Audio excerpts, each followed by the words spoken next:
আসসালামু আলাইকুম ওরহমতুল্লাহ বরাকাতু। আলহামদুলিল্লাহ ওসসালাতু ওয়াসসালামু আলা রাসূলিল্লাহ বাদ।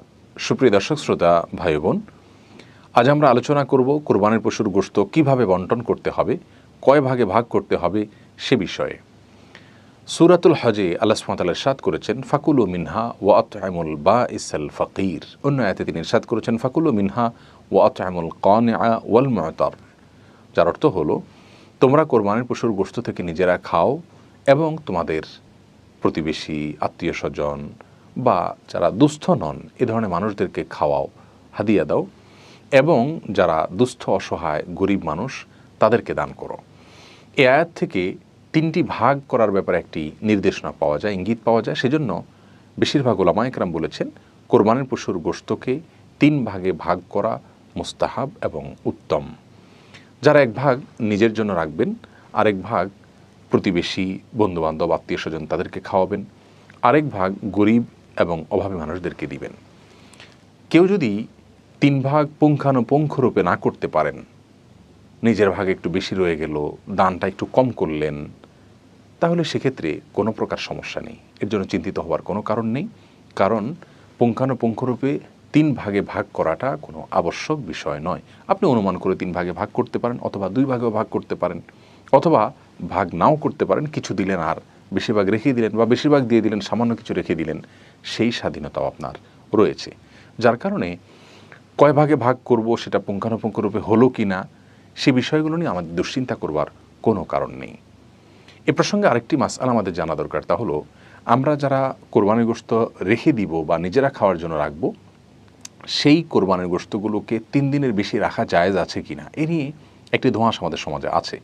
মূলত সহিহ বুখারীর একটি হাদিস থেকে এরকম একটা নির্দেশনা পাওয়া যায় যেখানে নবী আলাইহিস সালাম 3 দিনের বেশি রেখে কোরবানির পশুর গোশত খেতে নিষেধ করেছেন। কিন্তু সেই নিষেধাজ্ঞাটি পরবর্তীতে তিরমিজি এবং আর অন্যান্য হাদিসের কিতাবে বর্ণিত বিশুদ্ধ একটি হাদিস দ্বারা রহিত হয়েছে। নবী আলাইহিস সালাম পরিষ্কারভাবে আগের সে বিধানের রহিত হওয়ার বিষয়টি জানিয়েছেন। যার কারণে 3 দিনের বেশি যদি কেউ রেখে খেতে চান কোরবানির গোশত, তাহলে সেটি সম্পূর্ণরূপে এখন জায়েজ রয়েছে এবং এটা নিয়েও কোনো প্রকার বিভ্রান্তিতে থাকার কোনো কারণ নেই। অতএব কোরবানির পশুর গোশত আমরা 3 ভাগে ভাগ করার চেষ্টা করব, অনুমান করে করলেই ইনশাআল্লাহ বিদিনিল্লাহ মুস্তাহাবের উপর আমল হয়ে যাবে। আর আমাদের দেশে অনেক সমাজের একটা ভাগ নামে ভাগ তোলা হয়। যেমন কেউ কোরবানির পশু জবাই করেছেন, তার পশু থেকে 3 ভাগের 1 ভাগ তারা তুলে নিয়ে যান এবং তারা পরবর্তীতে গরিব দুঃখীদের মাঝে বন্টন করে দেন।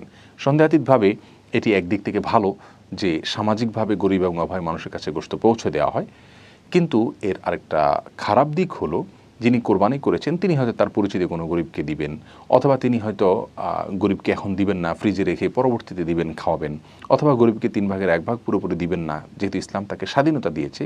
কিন্তু সমাজ যখন তার কাছ থেকে ওইটা নিয়ে যায় এবং এক প্রকার লজ্জায় পড়ে হলেও তাকে দিয়ে দিতে হয় বা সিস্টেমের মধ্যে পড়ে হলেও তাকে দিয়ে দিতে হয়, তখন কিন্তু বিষয়টি কোনো কোনো ক্ষেত্রে হারামের পর্যায়ে বা নাজায়েজের পর্যায়ে, গুনাহের পর্যায়ে চলে যায়। তার কারণ হলো ওই ব্যক্তির যদি মনে সন্তুষ্টি না থাকে কিন্তু সমাজের চাপের কারণে দিয়ে দিতে হয়, তাহলে কিন্তু সেটি কোনো অবস্থাতেই জায়েজ হবে না। বিধায় এ ধরনের সমাজের ভাগ তোলার ব্যাপারটি আমি বলবো ভালো, কিন্তু স্বাধীনতা দেওয়া উচিত, যে যতটুকু সেখানে দেয় পরবর্তীতে সামাজিকভাবে সেটাকে বন্টন করা হবে। বাধ্য কোনো অবস্থাতেই করা উচিত না বা সিস্টেম বানিয়ে নেওয়া উচিত নয়, যার ফলে মানুষ একরকম অঘোষিতভাবে বাধ্য হয়ে যায়। তাহলে কোরবানির পশুর গোশতকে আমরা 3 ভাগে ভাগ করার চেষ্টা করব, যদি করতে পারি ভালো, আর যদি পুঙ্খানুপুঙ্খরূপে নাও করতে পারি এর জন্য চিন্তিত হওয়ার কোনো কারণ নাই। নিজেরা খাবো, গরিব দুঃখী অভাবী মানুষের মধ্যে বিলাবো এবং আত্মীয় স্বজন সহ অন্যান্য যে মানুষগুলো আছে তাদেরকেও দান করব। আল্লাহ তাআলা আমাদের সকলকে সুন্নাহসম্মত উপায়ে রাসূল করিম সাল্লাল্লাহু আলাইহি ওয়াসাল্লামের পদ্ধতি অনুযায়ী প্রত্যেকটি আমলকে সম্পাদন করার তৌফিক দান করুন। আসসালামু আলাইকুম ওয়া রাহমাতুল্লাহি ওয়া বারাকাতুহু।